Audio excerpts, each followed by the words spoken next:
incidente do Passo Dyatlov. Mas o aparecimento de esferas voadoras luminosas no céu da região entre fevereiro e março de 1959 foram relatados por diversas testemunhas, inclusive militares e meteorologistas. Foi o que disse o chefe das investigações do incidente de Passo Dyatlov, Levi Ivanov, em 1990, e que ele suspeitava existir uma ligação entre os casos. O incidente da passagem de Dyatlov é considerado como um dos maiores mistérios da Rússia e teria recebido este nome em homenagem a Igor Dyatlov, o guia do grupo morto juntamente com os outros. Séries e filmes como O Mistério da Passagem da Morte, de 2013, e vários livros foram lançados baseados na história. Em 2019, a exatos 60 anos depois do incidente, a Rússia resolveu desarquivar o caso e voltar às investigações sobre a morte dos 9 experientes integrantes da equipe de esquiadores. O caso foi reaberto pelo Ministério Público da região de Sverdlovsk e Alexander Kurenoy, porta-voz do órgão, relatou ter encerrado a investigação criminal, pois teria sido descartada a possibilidade de qualquer ação criminosa no evento. Segundo Alexander teria dito à agência de notícia russa TASS, mas as investigações para que fosse descoberto o que teria ocorrido com os 9 esquiadores continuaria em curso.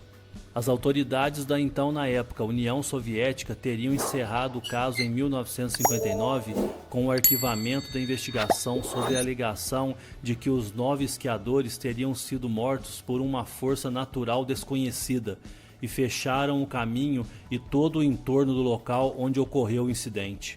Insatisfeitos com a explicação das autoridades, familiares entraram com várias ações na justiça e lutaram durante anos pela reabertura do caso. O porta-voz do Ministério Público, Alexander, disse que a decisão pela reabertura das investigações serviria também para evitar que outros casos semelhantes viessem a acontecer no local. Isso porque a passagem de Dyatlov, nome pelo qual ficou conhecido o local justamente pelo incidente, seria um local de acesso público. Se os camaradas da região de Sverdlovsk não descobrirem quais foram os fenômenos naturais causadores da morte da equipe de esquiadores de Dyatlov, mesmo com a ajuda de especialistas, outras pessoas podem acabar perdendo suas vidas em uma outra tragédia semelhante, disse o promotor. Os arquivos sobre o caso só foram disponibilizados para serem consultados após o colapso da antiga União Soviética em 1990.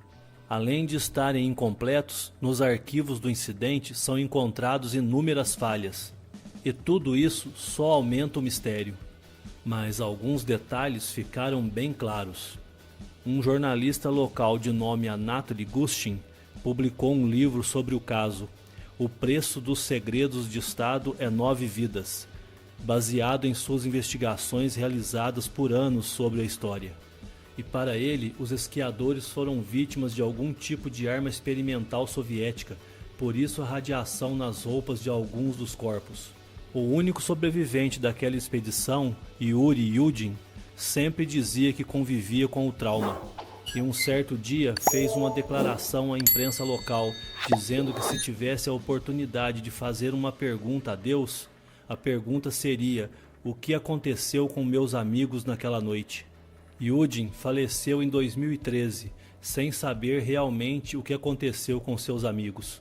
As autoridades responsáveis pelas investigações acabaram por encerrar o caso dizendo que as mortes foram causadas por hipotermia e por uma pequena avalanche. E para que de uma vez por todas essa história caísse no esquecimento, foi que reabriram o caso em 2019 para desmistificá-lo com falsas explicações técnicas. E as conclusões foram apresentadas em julho de 2020. E segundo as investigações, teriam chegado à constatação de que a causa da morte foi hipotermia associada a uma avalanche, forçando o grupo a deixar seu acampamento juntamente com a baixa visibilidade. As suas afirmações foram todas baseadas parte em um programa de animação por computador que simula neve, usado no filme infantil Frozen, Uma Aventura Congelante, da Disney, que foi modificado para simular uma avalanche, que ao meu ver foi criada por eles só para resolver o caso, que que chamaram de avalanche de bloco, combinado com o resultado de testes com cadáveres realizados pela GM na década de 70 para o desenvolvimento e aperfeiçoamento do cinto de segurança. Mas em suas explicações, ignoraram o fato de que uma avalanche com as proporções citadas por eles não conseguiria causar tamanhas lesões torácicas e cranianas, pois não teria peso, rigidez e força para tal, como também não arrancaria a língua e olhos das vítimas, quanto mais expor as vítimas a um alto nível de pressão e contaminação por radiação, que foi o caso de alguns deles. Geralmente, as vítimas de uma avalanche morrem por asfixia e não por traumas severos como aconteceu em Dyatlov. Tudo indica haver muito mais por trás dos acontecimentos da fatídica noite do dia 1º para o dia 2 de fevereiro de 1959, onde 9 pessoas passaram por momentos de terror e perderam suas vidas. O mistério do Passo Dyatlov permanece ali, oculto aos pés da gelada Montanha dos Mortos.